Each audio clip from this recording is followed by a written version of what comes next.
Assalamualaikum warahmatullahi wabarakatuh. Di sini kami dari kelompok 4 yang beranggotakan saya sendiri Adelia dan dua teman saya yaitu Intan Brilianti Sugiono dan juga Zumrotun. Nah, di sini kami akan menyampaikan makalah kami yang berjudul tentang bentuk-bentuk penilaian tes dan non-tes. Nah, di dalamnya nanti akan kita bahas sub-subbabnya. Yang pertama itu ada pengertian tes dan non-tes, yang kedua ada bentuk-bentuk tes, yang ketiga ada bentuk-bentuk non-tes, dan yang keempat ada penerapan tes dan non-tes dalam kognitif, afektif, dan psikomotorik, dan yang terakhir ada pelaksanaan tes dan non-tes secara daring ataupun online. Nah, langsung saja kita masuk ke pembahasan yang pertama, yaitu tentang pengertian tes dan non-tes. Nah, tes itu apa sih? Tes itu dalam bahasa Prancis itu artinya testum, sedangkan dalam bahasa Indonesia itu artinya ujian. Nah, di sini ada beberapa istilah dalam tes. Yang pertama ada tes, yang kedua ada testing, yang ketiga ada tester, dan yang keempat ada teste. Nah, langsung saja kita bahas satu persatu ya. Apa itu tes? Nah, tes di sini merupakan suatu alat yang dipakai untuk menguji suatu kemampuan dengan berbagai bentuk cara dan metode. Jadi tes ini merupakan suatu alat yang digunakan untuk tes. Kemudian yang kedua ada testing. Testing ini merupakan suatu waktu yang digunakan untuk melakukan tes. Nah, testing ini merupakan suatu istilah waktu yang digunakan dalam tes. Kemudian yang ketiga ada tester, yaitu orang yang membuat tes. Kemudian ada teste, itu merupakan orang yang mengerjakan tes. Jadi orang yang mengerjakan suatu tes itu istilahnya itu bisa disebut dengan tester. Kemudian selanjutnya, dari sini kita dapat simpulkan bahwa pengertian tes itu merupakan suatu alat atau cara yang digunakan untuk mengukur atau menilai suatu kemampuan dengan berbagai jenis pertanyaan yang diajukan untuk mengetahui beberapa keahlian, kemampuan, maupun pengetahuan yang dimiliki oleh seseorang. Nah, sedangkan pengertian non-tes sendiri itu merupakan suatu teknik yang digunakan untuk mengevaluasi peserta didiknya itu tanpa menguji peserta didik. Sehingga teknik ini itu biasanya digunakan untuk memberikan nilai sikap, minat, maupun motivasi. Nah, kemudian langsung saja kita masuk ke subbab yang kedua, yaitu tentang bentuk-bentuk tes. Di sini nanti ada dua bentuk tes ya. Yang pertama kita bahas dulu, yaitu tes secara objektif. Nah, tes objektif ini merupakan suatu tes tertulis yang menuntut peserta didik itu untuk memilih jawaban yang telah disediakan atau memberikan jawaban singkat, dan pemeriksaannya itu dilakukan secara objektif, seragam terhadap semua peserta didiknya. Nah, di sini ada beberapa jenis tes objektif ya. Yang pertama itu ada tes pilihan ganda. Nah, tes pilihan ganda ini merupakan suatu bentuk tes yang mempunyai suatu jawaban yang benar atau paling tepat. Jadi, di dalam suatu tes pilihan ganda itu jawabannya ya yang sudah ada tersedia di situ gitu ya. Jadi jawabannya itu sudah tercantumkan di situ. Jadi peserta didik itu tinggal memilih gitu. Jadi jawabannya itu objektif. Kalau benar ya benar, kalau salah ya salah. Nah, di sini ada contoh dari tes pilihan ganda. Nah, jadi di sini ada disediakan suatu soal, kemudian jawabannya itu sudah disediakan. Jadi peserta didik itu hanya memilih salah satu dari jawaban tersebut. Kemudian yang kedua ada bentuk tes objektif benar salah. Bentuk tes ini merupakan bentuk tes yang di dalamnya itu sudah terdapat jawaban pilihan, yaitu antara benar dan salah. Nah, pada umumnya bentuk soal benar salah ini dapat dipakai untuk mengukur kemampuan peserta didik tentang fakta dan pendapat. Bentuk soal ini banyak digunakan untuk mengukur kemampuan mengidentifikasi informasi berbagai hubungan yang sederhana. Nah, di sini ada contoh dari bentuk soal benar dan salah. Nah, di sini misalkan, nyatakan pernyataan di bawah ini benar atau salah dengan melingkari pada salah satu jawaban. Jadi nanti disediakan suatu soal. Ada suatu soal pernyataan, kemudian nanti pilihannya itu ada benar ataupun salah. Nah, nanti jadi dalam soal tes ini nanti peserta didik itu hanya memilih salah satu jawaban, yaitu benar atau salah gitu. Nah, yang ketiga ini ada tes menjodohkan. Tes menjodohkan ini merupakan suatu bentuk soal menjodohkan yang terdiri atas dua kelompok pernyataan yang paralel dan berada dalam satu kesatuan. Nah, bentuk tes ini itu biasanya digunakan untuk mengukur kemampuan peserta didik dalam mengidentifikasi informasi berdasarkan hubungan yang sederhana dan kemampuan menghubungkan antara dua hal. Nah, contoh dari soal menjodohkan. Nah, di sini ada perintah, misalkan pasangkan fungsi bagian-bagian mikroskop berikut berdasarkan bagian-bagiannya dengan tepat. Nah, di sini kita misalkan ada kelompok A yaitu fungsi dan kelompok B itu ada bagiannya. Nah, di sini nanti antara di kelompok A ini kan suatu pertanyaan dan kelompok B ini merupakan suatu jawaban. Jadi peserta didik ini nanti akan menjodohkan antara soal di kelompok A itu dihubungkan dengan jawaban yang benar di kelompok B. Nah, ingat dalam membuat suatu jawaban di kelompok B, usahakan jawabannya itu lebih dari soalnya. Sehingga apa? Sehingga peserta didik itu nanti bisa berpikir lebih luas lagi. Jadi soalnya itu tingkatannya itu tidak begitu tidak mudah. Jadi mereka dalam menjawab itu juga disertai dengan pemikirannya itu yang luas. Jadi benar-benar mencari mana jawaban yang sesuai. Nah, kemudian yang selanjutnya itu ada bentuk tes isian singkat. Nah, bentuk tes isian singkat ini nanti soal yang jawabannya itu menghendaki jawaban dalam bentuk kata, bilangan, kalimat, ataupun simbol dan jawabannya itu hanya dapat dinilai benar ataupun salah. Nah, cara dalam menyusun soal bentuk isian singkat ini yaitu soal itu dibuat dengan sebaiknya tidak menggunakan soal yang terbuka sehingga tadi dapat menjawab dengan singkat. Dan jadi dalam membuat soal ini usahakan soalnya itu jawabannya itu singkat, jadi tidak ada penjabaran dari soalnya. Kemudian di sini ada contohnya. Di sini ada contoh dari soal isian singkat. Jadi bentuknya seperti ini, misalkan nomor 1, mikroskop yang memiliki dua buah lensa okuler disebut. Jadi jawabannya hanya satu kalimat, gitu ya. Ingat, intinya dalam soal jawaban isian singkat ini nanti jawabannya itu singkat dan hanya kalau bisa hanya satu kalimat atau dua kalimat. Jadi tidak ada penjabaran dari jawaban. Kemudian yang kedua ada bentuk tes yang kedua yaitu tes non-objektif. Tes non-objektif ini atau biasanya disebut dengan tes uraian merupakan satu tes yang pertanyaannya itu membutuhkan jawaban peserta didik itu untuk menguraikan. Nah, di sini ada tiga jenis dari tes non-objektif. Nah, kita bahas yang pertama itu ada uraian bebas. Tes uraian bebas ini merupakan jenis tes uraian di mana jawabannya dari peserta didik itu tidak dibatasi atau bebas sesuai dengan pandangan peserta didik tersebut. Jadi di tes uraian ini nanti biasanya berbentuk tentang jawabannya itu berbentuk tentang pendapat dari peserta didik. Jadi jawabannya itu bebas sesuai dengan pendapat peserta didik. Yang pertama contohnya itu apa yang Anda ketahui tentang teknologi. Jadi dari soal ini nanti peserta didik itu menjawab sesuai dengan jawaban mereka sendiri, sesuai dengan pikiran mereka sendiri. Kemudian yang kedua ada tes uraian terbatas.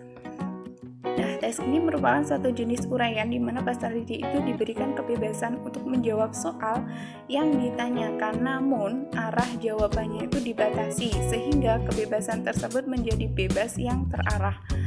Contohnya, ada contohnya itu coba saudara jelaskan 3 faktor penyebab munculnya dinasti Abbasiyah. Jadi di tes terbatas ini nanti soalnya itu bentuknya itu biasanya jawaban yang diberikan nanti diharapkan selain dari jawaban yang sudah tersedia di dalam buku atau mencari dalam satu buku. Jadi peserta didik itu bisa menjabarkan dari jawaban yang sudah ada itu dengan kalimatnya sendiri. Kemudian yang ketiga ada tes uraian terstruktur. Nah, tes uraian ini merupakan serangkaian soal jawaban singkat sekalipun bersifat terbuka dan bebas menjawabnya. Nah, contohnya, jelaskan pengertian dari mikroskop menurut para ahli.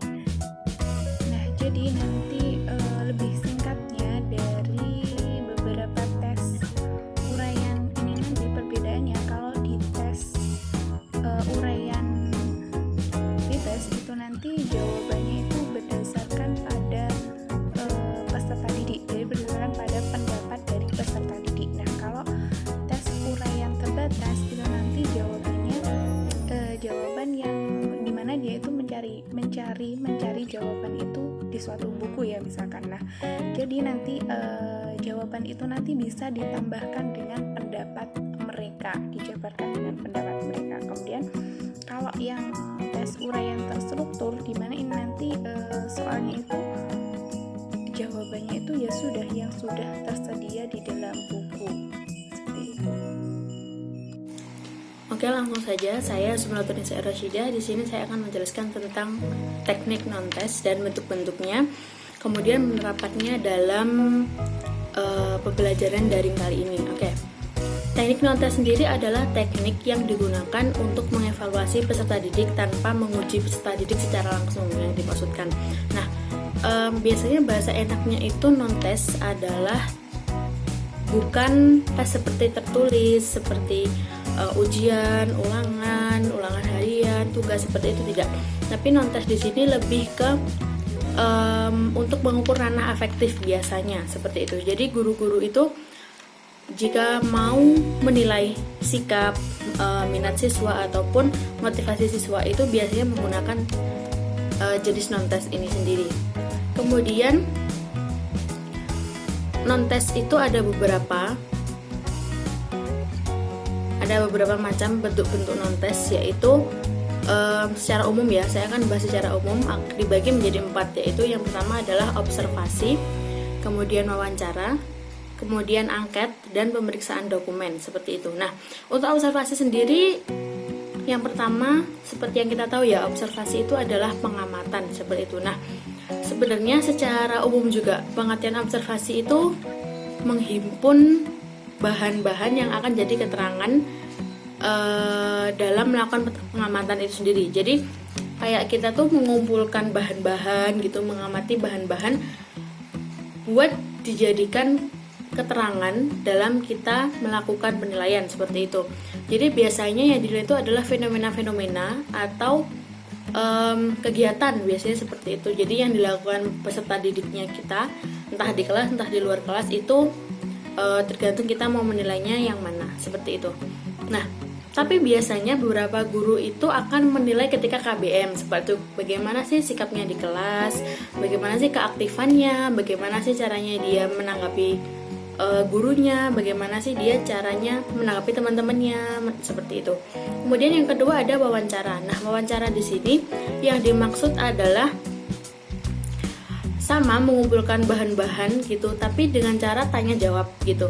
Tanya jawabnya kadang lisan, kadang juga sepihak gitu. Yang dimaksudnya di sini tuh kayak ya udah ya lisan aja, langsung aja, kamu suka apa sih gitu, dek kamu suka apa sih, kalau kayak gitu, dek kamu habis sekolah tuh sampai rumah ngapain sih gitu, oh kamu sama orang tua tuh gini apa enggak sih gitu, apa enggak sih, kayak gitu. Jadi langsung gitu kalau wawancara. Kemudian ada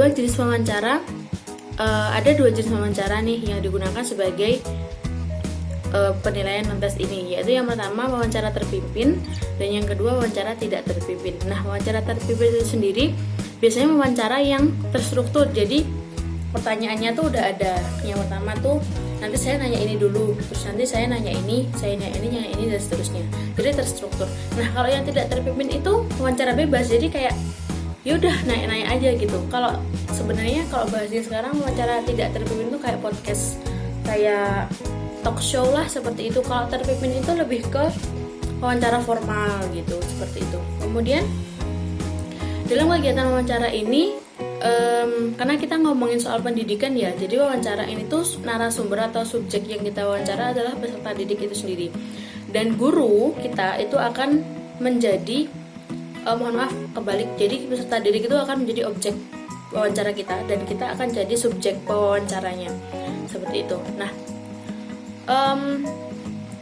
di sini ya, dengan melakukan wawancara tuh sebenarnya guru akan lebih mendapatkan data yang banyak ya sama tentang muridnya gitu.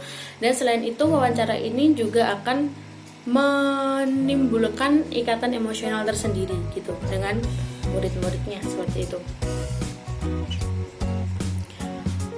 Nah, biasanya kalau ada wawancara yang saya bilang secara langsung tadi, ya kita ngobrol langsung. Kemudian ada wawancara secara sepihak. Secara sepihak itu contohnya adalah angket seperti kuesioner. Kita udah pernah membuat angket ya. Nah, angket itu termasuk salah satu bentuk dari wawancara sepihak. Nah, yang dimaksud sepihak itu adalah yang menjawab atau si objeknya yang menjawab pertanyaan kita itu ya sesuai sama permintaan kita gitu. Karena terkadang kan kalau diangkat tuh ya cuman misalkan nih ada pilihan setuju atau tidak setuju. Nah, berarti kan mau nggak mau si peserta didik itu akan memilih antara setuju dan tidak setuju. Dan itu yang dinamakan adalah sepihak. Karena yang menentukan jawaban itu adalah kita. Seperti itu. Nah, di angkat sendiri ini ada kelebihannya. Jadi angkat itu bisa menjadi sarana evaluasi juga dalam pembelajaran seperti itu. Kemudian ada pemeriksaan dokumen. Nah, pemeriksaan dokumen itu sendiri adalah biasanya tuh dilakukan seorang guru tanpa berinteraksi langsung sama anaknya. Jadi kayak kita memeriksa aja dokumennya gitu. Biasanya di rapot tuh kan kita punya dokumen banyak tuh kan.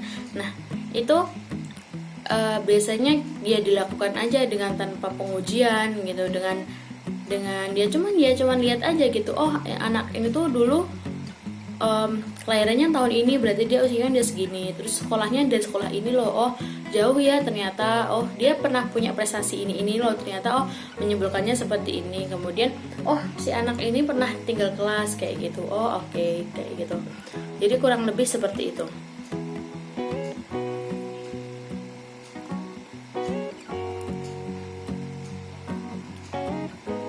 Oke, kemudian yang terakhir adalah penerapan non-tes sendiri dalam pembelajaran daring. Nah, ya kan, tes dan non-tes sih sebenarnya, nggak cuma tes aja. Nah, kita tahu ya kalau kondisi sekarang itu memaksa kita mau nggak mau ya udah kita harus daring gitu, mau nggak mau kita harus belajar online gitu. Dan itu nggak memungkiri ya bahwa kita siap atau enggak, ya kita harus dituntut untuk belajar secara online seperti itu. Nah, online sendiri atau daring tuh apa sih kepanjangannya? Daring tuh adalah pembelajaran dalam jaringan sebetulnya, dan jaringan yang dimaksud adalah jaringan ya internet ini seperti itu. Kemudian, nah, pembelajaran ini tuh biasanya dilakukan melalui platform-platform pendidikan seperti itu, kayak yang kita gunain kayak Google Classroom, kemudian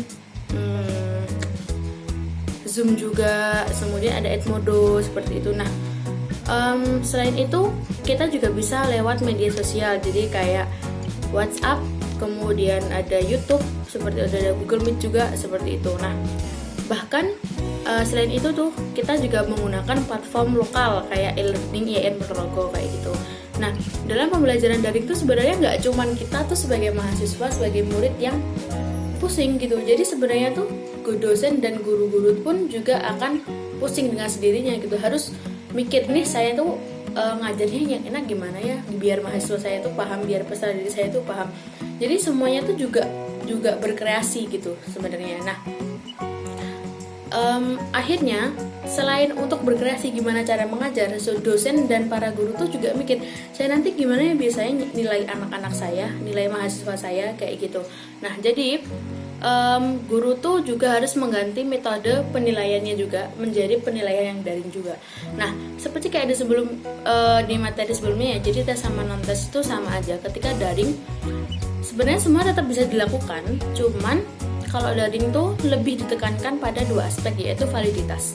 Nah, yang pertama validitas. Validitas itu apa sih? Validitas itu adalah tingkat kesahihan suatu tes. Jadi kayak maksudnya yang tingkat kesahihan itu adalah ini tuh tesnya tuh bisa nggak sih dipertanggungjawabin gitu, karena kita kan secara online tuh, jadi kita jawabnya tuh kan otomatis secara online ya. Oh, berarti ini nanti kalau siswanya gini bisa nggak sih soal ini tuh mewakili penilaian saya gitu, kayak gitu. Jadi ya guru harus berpikir keras di situ. Kemudian reliabilitas yang kedua. Nah, reliabilitas ini adalah tingkat konsistensi suatu tes itu sendiri. Jadi artinya sejauh mana tes dapat dipercaya untuk menghasilkan skor yang relatif meskipun tes itu dilakukan dalam situasi yang berbeda, contohnya di daring ini seperti ini. Nah, dari ini kan kita tahu ya bahwa kondisi mahasiswa, kondisi siswa itu beda-beda di rumah. Nah, reliabilitas ini yang dimaksud di sini adalah oh nanti saya ngasih tes, gimana sih supaya peserta didik saya, gimana sih supaya mahasiswa saya itu bisa mengerjakan tes ini dengan baik, dengan sesuai harapan saya, kayak gitu. Entah nanti kondisi mahasiswa atau peserta didik saya seperti apapun, gimana sih caranya, kayak gitu. Nah, jadi agak gimana ya? Ya emang harus diperhitungkan lebih detail gitu karena kita daring. Kemudian yang ketiga ada taraf kesukaran. Nah, taraf kesukaran ini sendiri lebih ke kualitas ya. Jadi keseimbangan, kesulitan soal dan semacamnya lah ya. Karena judulnya ada udah kesukaran seperti itu. Jadi selain penilaian yang tadi yang harus mengedepankan beberapa faktor tadi, nah penilaian sendiri biasanya non-tes itu bisa didapat dari nilai kedisiplinan, tanggung jawab, jujur seperti itu. Contohnya ketika kita pengumpulan tugas itu tepat waktu atau enggak sih? Kalau anaknya tepat waktu berarti oh ini anak tuh disiplin gitu. Kemudian presensi juga, oh ini anak absennya tepat waktu gitu, oh berarti dia juga disiplin, dia tanggung jawab sama kuliahnya atau sekolahnya, seperti itu, kurang lebih seperti itu. Jadi selain itu pun sebenarnya angket dan kuesioner juga tetap bisa digunain. Jadi kayak kita kemarin kan kita juga pernah menggunakan angket dan kuesioner juga. Kemudian bisa juga secara interview atau wawancara, yaitu dengan cara Zoom kita gitu kan. Kita juga sering melakukan video conference ya, itu sebenarnya adalah salah satu trik untuk menilai diri kita seperti itu. Itu aja, terima kasih. Sekian, wassalamualaikum warahmatullahi wabarakatuh. Baik, saya akan melanjutkan dari penjelasan sebelumnya. Sekarang kita akan masuk kepada penilaian tes dan non-tes. Jadi kenapa kita itu perlu mempelajarinya? Karena setiap aspek, entah itu kognitif, afektif, maupun psikomotorik, itu memerlukan suatu alat bantu atau alat ukur untuk menentukan tingkat keberhasilan sesuai dengan data yang ada di lapangan atau data dari peserta didik. Nah, biasanya aspek kognitif dan psikomotorik yang sering digunakan di Indonesia dan menjadi titik utama dalam pendidikan di Indonesia ternyata lebih cenderung menggunakan tes berupa evaluasi untuk menentukan sebuah ketercapaian proses pembelajaran. Nah, namun itu ternyata lain halnya dengan aspek sikap atau aspek afektif yang menjadi kurang atau tidak tepat ketika diukur dengan menggunakan tes. Jadi kita membutuhkan suatu instrumen lain nih. Nah, instrumen atau tolak ukur dalam aspek pembelajaran ini bisa kita sebut sebagai penilaian. Nah, baiklah. Jadi kita langsung saja masuk ke yang pertama itu ada ranah kognitif ya. Nah, di dalam ranah kognitif ini ada 6 tingkatan, yaitu seperti yang sudah dijelaskan ya, ada pengetahuan, pemahaman, penerapan, analisis, sintesis, kemudian yang terakhir adalah evaluasi. Nah, dalam pembelajaran kognitif ini bisa kita nilai dari 2 cara, yaitu bisa secara tes lisan maupun tes tertulis. Nah, di mana tes tertulisnya ini bisa dilakukan secara objektif, seperti memberikan soal pilihan ganda misalkan, atau benar salah, menjodohkan dan menjawab secara singkat. Kemudian untuk yang tes tertulis kita dapat memberikan secara esai, pengukuran tingkat kemampuan siswa, mengintegrasikan atau menilai suatu ide yang telah ditemukan siswanya.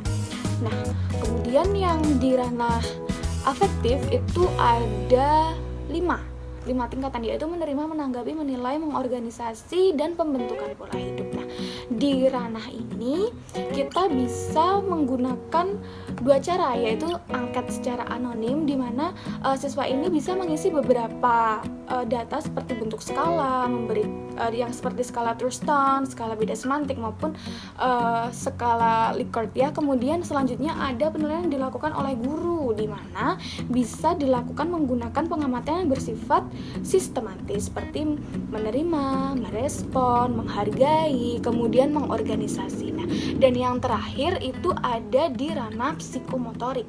Di psikomotorik ini ada beberapa kategori ya yang masuk ke dalam psikomotorik ini, seperti perspektif, kemudian ada kesiapan, gerakan terbimbing, gerakan terbiasa, gerakan kompleks, penyesuaian pola gerakan, dan kreativitas ya. Nah, penilaian dalam aspek psikomotorik ini bisa dilakukan menggunakan pengamatan atau observasi. Kemudian untuk tes yang digunakan dapat dilakukan menggunakan dua cara, yaitu tes simulasi atau tes unjuk kerja.